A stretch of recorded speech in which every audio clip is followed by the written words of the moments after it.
abusiafo ene adofo no mesanso ema obibia akwaba nyamehwemo sedane da munya ebre agi edwati ensem ayede ebebesomo ewo ye fidie kase yi eso musomfo munuaba ekesikapa ena mutimi ni mamu nim semeje edwasi dia na chese ensem a ababegu eye apono so die dia trentwi ewo memano ena wo se yede ebebesomo mamusumu hunia ekoso na watimi nso ede wadwenche atu edwa ede amaye na enede ide chese abrante we bi anase ye papa bi edi enyama hosema anade chese ama ede arewo ababeto eye abusua ene adofo esum na ye boye ni ede akwakopiem ewo sehwi yo so a enede yi papa wadi eye emfinhia eye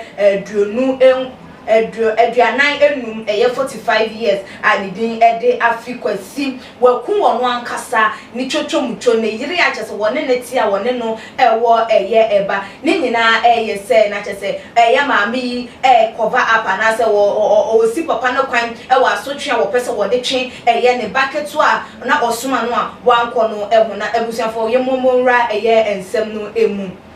eye papa ni din ede eye afi kwasi eye wote empotem a ewo eye enyina brim chese ho de eye farming community a chese nipa dodo a ete ho no wode wani bu a ebetimi aye eye 5000 people nanso enede wo mo ante eye asemde eye nyina brim ho no yi eye papa yi ete ho no ma chese wo no de efumu anyoma na wo ye na eye papa yi na chese wone eye ne ba a din ede eye kofi a cheso mo frɛ no eye little kofi a wadi infishia eye enkono 9 good years wo mo ne no na etiem na papa yi dane da eye in a week no wo kɔ eye efomu 6 times in a week efomu de wo kɔ no 6 times na eye papa yi a na se papa ye ka no ho asɛm ni odo so wo kɔ efomu wo kɔ a wo kɔ ye eye ensa eye apetition ne de keka eho no elu bi na wo kɔ eye na efomu honom ekɔ na wo kɔ ye eye djuma wo ye de wodie no ensa eho adwuma na wo ye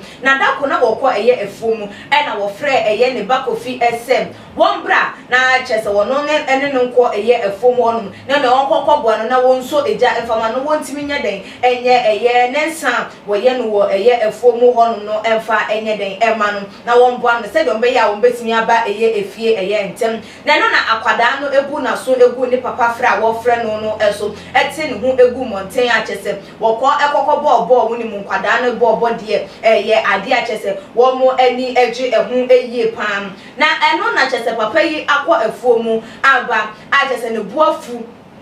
won dwen ho won ti asese wono etimi asoma ne ba se me ba besin koja me ana bra besin na yenko afomu nko yesi na akwada ketua a wono na chimo wo a wo hwew wo koba ema waduane edie na enne wo soma wo ka che ne se wo nkwa na se wo bu wani aguso akwakoye de wo penti na chese papa yi wo free eye afomu eba no na ni abriye papa wo ye na dwen se chese akwada ide ne wo ba dia bro ena wo be bro no na eno na wo bebe pie mu ewo efia na chese woni akwada no wo pa akwada no chese edi no eye bone anaso wo pa akwada no atia no akwada no dim bika ekoko pie mu ewo ne na na ba akache achese ne na na ba nso so de woni me na nafo wo mo epon a wo mo na edi wo mo ehye wo mo amoto mu se de ebe ya eye eburo anase de ye de be ya akwada no no entimi enye de emaso na oponse eye na nano epon a eye ne na ehye na moto mu ewie ena wokọ eye wono ankasa ne ba didi ede Sara eho no mo se wonko na ene wonko hwe eye ni kunu no wone no ngoko kasa e kare sanse eye wo yire de wona wukunu eye de etie eye wo ensem wone no ngoko kasa na ne bufo bi a asore e woni mu no entimi enye den embrase na sabre no na eye Sara eye den eye aduane e wo efi a chese wono nso so edimrika entententente ekokohia eye ni kunu a na chese wo busa na se o eye de ba asem na chese ni kunu susu de bufo a wo di free eye efomu eban ehye eye ne yire Sara eso na hwe se de na ejani free papa na emu eba na wogina no a enye ye ene kwa na ukọ ye kokowura ni jare kode se wo no aduane na ebi aduane mu no ene wote ho no ne kasampo na eno ebetimi ama papa yi akoma ato ne yem na eno mu na chese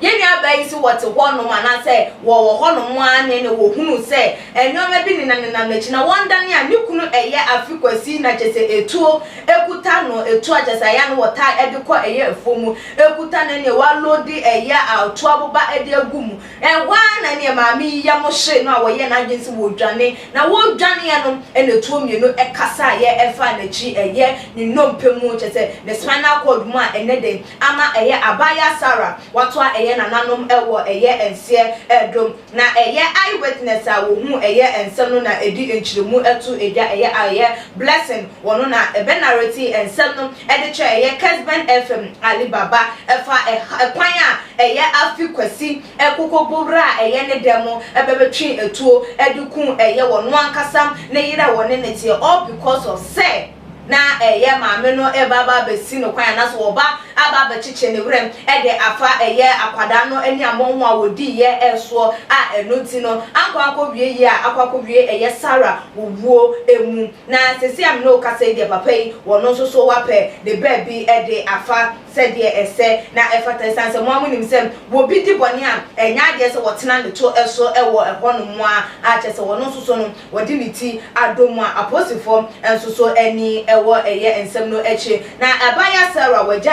nkwada enum ewo eche ye 4 boys na 4 girls na 1 boy na ebusuafo ensem we beto edwa no dodo na de so bona ebo eye awofo ebinum ne titu ema ene eye nananom na eno na ebinum ekase adabi senkana nayi akwada no eba ne nchen ena wo gina ye ema ne kwan ema papa tia ne ba anka nye de enya de se eye maami anase na nayi wa hwere eye ne baba edi afri atasefo asasi eso enti enanafo no ebinum ka ho na ma nkwada asei nkwada aso ayeden nkwada emu owo mo ayeden awofo because oni se ne nana wo ho ne nana penasem ne nana enhwe ema boni bi eyeden entunum enti na ede sobo no ebo eye awofo bi ne titum ene nananom na eno na ebinum nso ese eye obaya no eye Sarah no na ehu hia krampo se eye ne nanano ba eye na obeka kire ne se ya wukunu na buafu oba no enti kwone ne nko kasa koma na koma ntonye na ehu hia senka otusa anamo no because akwada ya ade a enya wo se ye ntwe na so na the moment a wo maame ana wo papa ana wo nana wo bekwa ko ginam ade ama akwada no sesa asotwe no wo ma ye ntwe no na chese wo hye akwada no aye abahye bone enti ene de se Sarah wa hwere ne krankwa odi se wo ye de wo hwere because next time wo wukoba ebiem am wonye eye asodwen anase wonye na adwen se wo bekon ede age eye ne ba because ebro we enku nipa enya de se nka papa yi wo betwi etuo ede asi eye ne ba no so se wo kun eye onu na ebinum so hwe eye scenario ne se de eye blessing NRT issue no ede eto hono na wo mo esusu se there be se de eye maami a won di wo bone maami a wono de anko oba ye se wo ba ababa ba chiche woro obe ma wakoma ato yam se de be ya ebufo na aso wo mu no eye den ya akwada no se wadwane akohye ne nana ho na so wo ba fia wo betimi atan na enum wo timi di na bufuo no enkodru maame no eso to the sense say wo timi kokotwi to free dem eba ye bebe ko mu mienu ede ma maame no that means na wonya akwada na wo bedi ne bone na wonya akwada na wo be ye no eye ayakayaka de enu nti no aposifo enu kwanse wo mo de eye papa yi ne ho eche no krokrokrokra se wo mo ensa eso eye numu a abusuafo awofo emre bi anase etoda bi na se enkwada ya ade a enya mama ye hunu ana mama nkwada ne ehunu se de wo ye no enye na asotwe bi wo ho no ma ne nsa etimi aka se ne ebe ya wono nsusu no next time want to sa aye anamono ebiem na etimi aboa ma next time no say yesuma na watimi akọ because the see ye ya ukokọ ye wadin se wo gina mu ede amanu ene se ene dey watoa eye nananom ewo eye ensie adui we emma enye futuo emfama eye awofo na ebiem nsusu no eye aposifo nsusu wo mo enhwe na nye baabi apeyi eye afikwasi wodi ni tin akwakobo adwa na so wodi ni ti akwakodo mesanse de wadwa no no nanim baabi akwakote no Woman to Mungu Monteso, Nanny and Brano Essena Efatano, woman fire any day, man, because any day, a kumkum no a year adult soon, and net day, say, and you may be no more honor my ye, high our one, ye baby, not Ghana, and answer yourself an enano, just a shriek a year, Padubia, ye dream one, yente a year as him, a busian so I am Mamma Coma any day, intimi and one joke across a before passed day and found one of the aquadayo, one so Nyakumato, Yanka, won't say anything, I won't have quada, yan printed that bread, and your baba, ababa, penny baby, and Kakwaday, when you are botra, Kabusun, Muna, Sutri, Babas, one day, Chino, what's me and your idea, and so in a day, she said, what dear Pada before a cheap, a man, they welcome one Casaway, Ama apostle for so, any adiwache, into Bibenia, Mumaya, a year apotre, a woman, now it's me a year in Kudi, a day, am I episode form, around some abato, a yap, Musu, so then I bet me a car a day, a from 400 chebram, or too much GH, your comment section, if you also like your videos, now share or all the social media platform, meeting at the APS Kapadasane, Yevasanation. Too much GH. We did say Japan. A break PM Besame TV. Me share too much GH. The move for. Hey, almost sports and as entertainment. Hey, the move for. Munko so show mo. No anybody debia. Madam I say love you. Too much GH. We are boy what? Shout out to your fans and everybody who is watching Too Much GH.